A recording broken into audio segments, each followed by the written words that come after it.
Bonjour à tous les balances, signe astrologique, ascendant au signe lunaire, amis balance, j'espère que vous allez bien. Bah écoutez, ça y est, on est sur la dernière guidance de l'année 2024.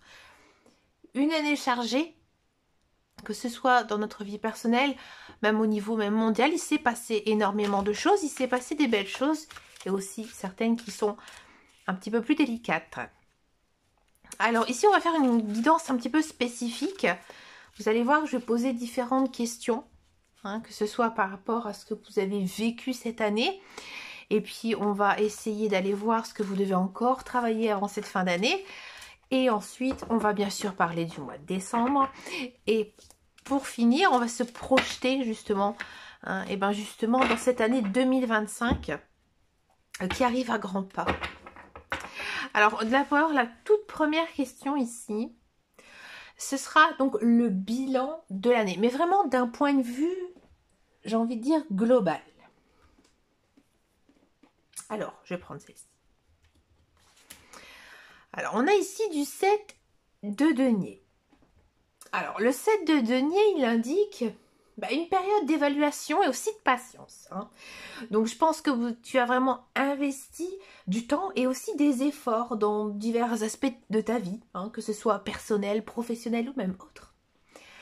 Mais, j'ai envie de dire, les résultats ne sont peut-être pas encore entièrement visibles ou à la hauteur de tes attentes.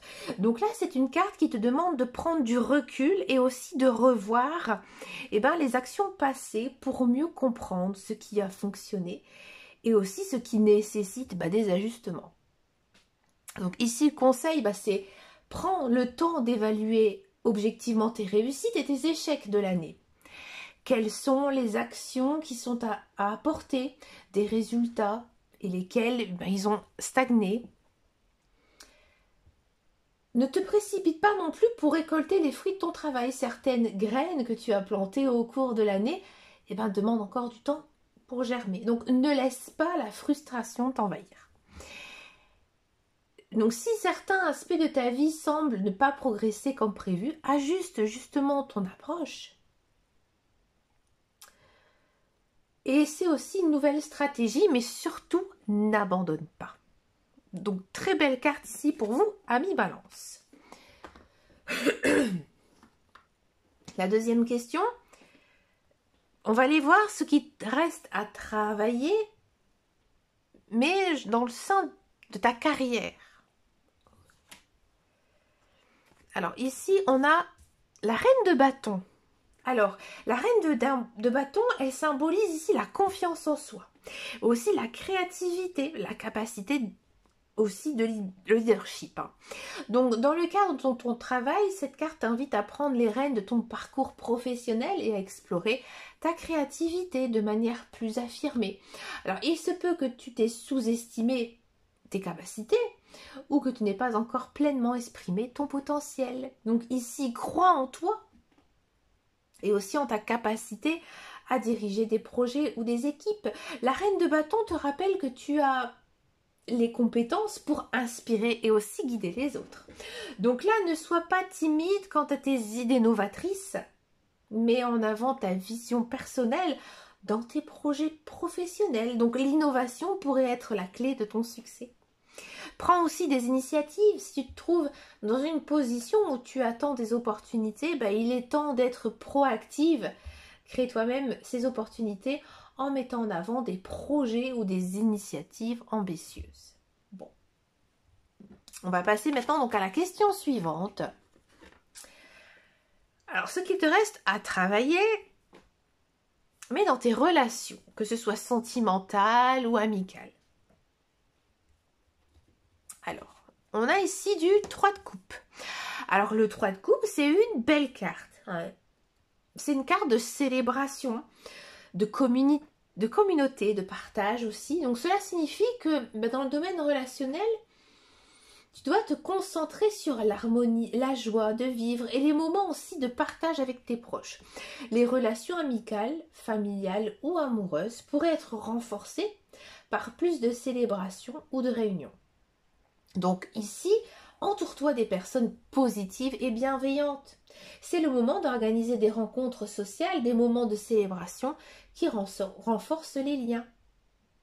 Exprime aussi ta gratitude. Prends le temps de remercier aussi les personnes qui t'ont soutenu cette année.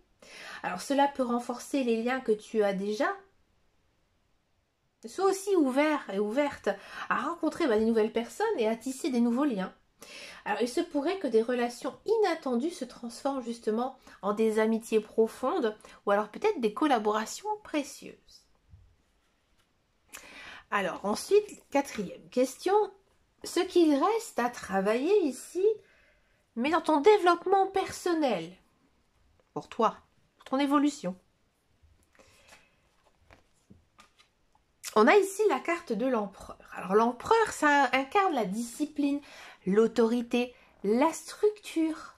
Sur le plan du développement personnel, cela te demande de construire des fondations solides dans ta vie, d'établir un cadre stable pour tes projets et aussi de prendre pleinement la responsabilité de tes actions.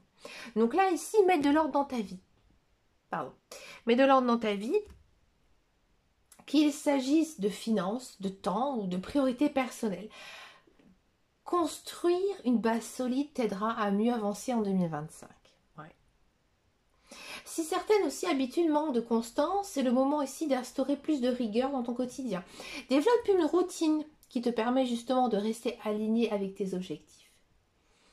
Sois aussi l'autorité dans ta propre vie, donc cela signifie que tu dois prendre aussi des décisions claires et les suivre avec détermination. Donc il est temps aussi de revendiquer ton propre pouvoir. Carte numéro 5. On va justement parler du mois de décembre. Les opportunités ici à saisir en décembre, mais vraiment dans la globalité. On a du 3 d'épée. Alors ici, le 3 d'épée, c'est souvent perçu comme une carte quand même difficile, liée à la douleur émotionnelle ou alors la tristesse. Donc cependant ici, cela représente une opportunité de guérir et aussi de se libérer des blessures du passé. Donc cela pourrait concerner les relations brisées ou des événements douloureux que tu portes encore avec toi. Donc ici, pour progresser, il est crucial de faire face à la souffrance que tu as peut-être mis de côté. Donc prends le temps de réfléchir sur ce qui te blesse et cherche aussi des moyens de guérir. Tu as l'opportunité en décembre de te libérer des fardeaux émotionnels qui t'ont empêché d'avancer. Que ce soit des discussions sincères, le pardon ou simplement en tournant la page, cette guérison est nécessaire. Cette carte aussi te rappelle que la douleur fait partie du processus de croissance. En la surmontant, tu ouvriras des portes vers de nouvelles opportunités. Très belle carte ici. On va passer donc à la carte suivante, question suivante. Ici, on va s'intéresser aux défis à surmonter en ce mois de décembre. Et bien là, on a du 5 de coupe. Alors le 5 de coupe, il représente les pertes et les regrets. On a quand même, dans les opportunités ici et les défis, en ce mois de décembre, on a quand même les deux mêmes énergies, vous voyez, enfin, c'est pas les mêmes, parce qu'on est dans les épées et ici on est dans les coupes, mais c'est le même sentiment, un sentiment de chagrin, de perte. Donc ici, en tant que défi, il est probable que tu devras faire face à des sentiments de tristesse ou des regrets en décembre. Alors cette carte t'invite à ne pas te concentrer uniquement sur ce qui est perdu, mais à voir ce qui peut encore être sauvé ou transformé. Donc ici, il faut à tout prix que tu lâches prise sur ton passé. Il est peut-être difficile de se détacher de ses erreurs, de ses déceptions, mais il est essentiel de ne pas rester bloqué sur ce qui ne peut pas être changé. Les opportunités restantes, même si certaines choses ont été perdues, il y a encore des aspects positifs dans ta vie. Fais un effort aussi conscient pour te concentrer sur ce qui est encore présent et aussi peut-être reconstruit. Et utilise aussi cette période de tristesse ou de regret pour renforcer ta capacité à rebondir, c'est-à-dire à utiliser ta résilience émotionnelle. Les épreuves que tu traverses maintenant te rendront encore plus fort à long terme. C'est un petit peu comme si vous deviez passer par cette étape dans votre vie, même si c'est difficile. Question suivante, on va parler ici de la guidance spirituelle pour finir justement cette année. Alors j'aime beaucoup cette carte, j'aime beaucoup cette catégorie. Il faut savoir que c'est moi qui ai écrit le schéma de cette guidance. Alors ici, on a du page de coupe. Alors, le page de coupe, pas du tout, c'est le page de bâton, excusez-moi. Alors, le page de bâton, c'est une carte d'enthousiasme. Il a la lumière sur un bâton, donc il est heureux, d'exploration. Tout ce qui est page aussi, ça indique des nouveaux départs. Donc ici, spirituellement, cette carte t'encourage à suivre tes passions. Voilà. Les bâtons, c'est quand même une énergie feu. Hein. À embrasser, bien sûr, l'inconnu et aussi à t'ouvrir à des nouvelles expériences avec curiosité. Donc ici, c'est le moment idéal pour explorer des nouvelles idées ou peut-être aussi des nouvelles activités qui t'attirent, peut-être depuis longtemps que tu n'as pas eu le temps justement t'y intéresser. Donc que ce soit à travers un projet créatif, une nouvelle voie spirituelle, laisse-toi guider justement par ton inspiration. Hein. Finis aussi l'année avec optimisme d'un esprit aventureux. Le page de bâton t'invite à laisser derrière toi la lourdeur des obstacles pour te tourner vers un avenir beaucoup plus léger. Donc aussi, si une opportunité nouvelle se présente, ne la laisse pas passer par peur. Ose prendre des risques, même si cela implique de sortir de ta zone de confort. Bon. Pour finir votre guidance, cher ami Balance, je vous propose une carte conseil pour l'année 2025. Alors, pour l'année 2025, pour les balances, on a du cavalier de bâton. On reste toujours sur cette énergie de feu, énergie de bâton. En plus, page et cavalier se suivent. Donc, on aura à peu près, j'ai envie de dire, la même énergie ici. Hein. Donc là, c'est une carte dynamique, passionnée, toujours en mouvement. Hein. Le cavalier ou le chevalier, ça dépend. On peut dire les deux. Il est à cheval, donc il va vite. Ça fait rire les gens quand je dis ça, mais c'est ça. Il va vite, donc ça prédit quand même une année quand même où l'énergie et l'action seront au cœur de ta vie. Donc en développement personnel, amour et travail, cette carte annonce des avancées rapides, des changements audacieux et peut-être même des voyages ou alors peut-être des aventures inattendues.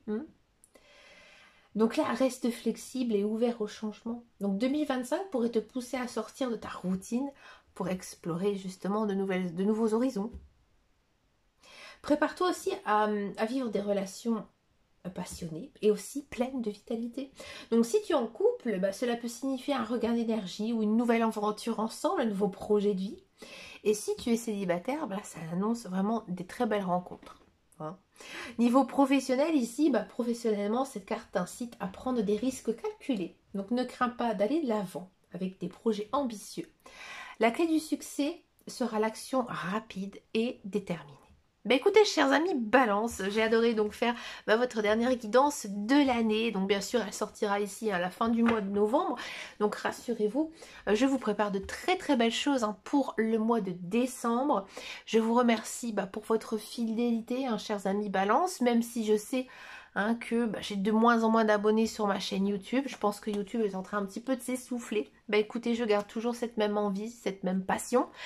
Et puis n'hésitez pas à venir me rejoindre aussi sur les réseaux sociaux autres que YouTube. Il y a Instagram dans lequel je propose plein de belles choses et je parle même d'astrologie. Et puis, nouveauté ici depuis ce mois de novembre, je suis sur TikTok, sur les guidances de Dame Caro. Donc voilà, n'hésitez pas. Et puis en plus, vous pouvez m'envoyer aussi des messages, je réponds à tout. Écoutez, je vous souhaite de passer un excellent mois de décembre rempli de belles choses, passer d'excellentes fêtes de fin d'année avec vos amis, vos proches et votre famille. Quant à moi, je vous dis à très très bientôt dans une prochaine vidéo et surtout prenez grand soin de vous. Ciao ciao ciao.